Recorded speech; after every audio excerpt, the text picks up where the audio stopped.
نبوت رسوا اور برباد۔ السلام علیکم ورحمۃ اللہ وبرکاتہ۔ وعلیکم السلام ورحمۃ اللہ وبرکاتہ۔ پیارے بھائی جان، آپ کیا لکھ رہے ہیں؟ ہماری ٹیچر نے ہمیں پیارے عقیدہ ختم نبوت پر پیارا سا شعر لکھنے کو کہا ہے۔ یہ لکھ کر کمرے میں لگاؤں گا تو کتنا اچھا لگے گا۔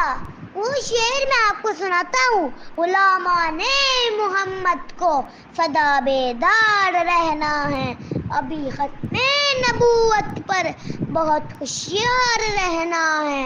تاجدار ختم نبوت زندہ باد، زندہ باد۔ ماشاء اللہ بھائی جان، آپ نے تو بہت اچھا شعر پڑھا۔ ویسے بھائی جان، میں سوچ رہی تھی کہ ختم نبوت تو اتنا پیارا عقیدہ ہے، کیا اس عقیدے کے کوئی دشمن بھی ہوں گے؟ جی ہاں، ختم نبوت کے دشمنوں کے بارے میں ہمارے نبی صلی اللہ علیہ وسلم نے فرمایا کہ میری امت میں 30 بڑے جھوٹے آئیں گے، جن میں سے ہر جھوٹا کہے گا کہ وہ نبی ہے، پر میں آخری نبی ہوں، میرے بعد کوئی نبی نہیں۔ اچھا تو بھائی جان یہ بتائیں، دشمن سے ختم نبوت کی حفاظت سب سے پہلے کس نے کی؟ سب سے پہلے ختم نبوت کی حفاظت کرنے والے ہمارے پہلے خلیفہ حضرت ابو بکر رضی اللہ تعالی عنہ تھے۔ جب مسیلمہ کذاب نے خود کو نبی کہا تو حضرت ابو بکر رضی اللہ تعالی عنہ نے بہت سارے مسلمانوں کو اکٹھا کر کے اس جھوٹے سے جنگ کے لیے بھیجا۔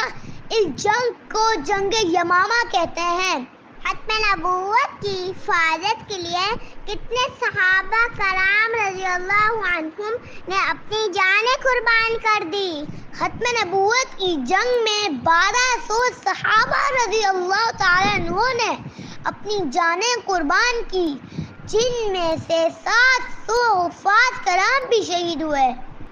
اوہ بھائی جان، اتنے زیادہ صحابہ کرام رضی اللہ عنہم شہید ہو گئے، اللہ اکبر۔ جی میری بہنا، اچھا یہ بتائیں ختم نبوت کے پہلے شہید کون تھے؟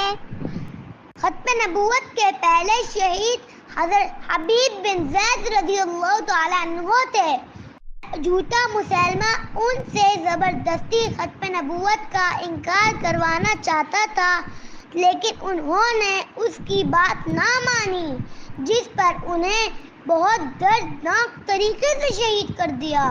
بھائی جان یہ عقیدہ تو کتنا اہم ہے، جس کے لیے اتنے صحابہ کرام رضی اللہ عنہم نے اپنا خون بہایا۔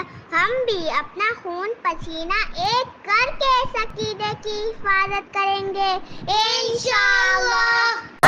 مل کر نعرہ لگائیں ختم نبوت زندہ باد، ہو کے رہے گی جھوٹی نبوت رسوا اور برباد۔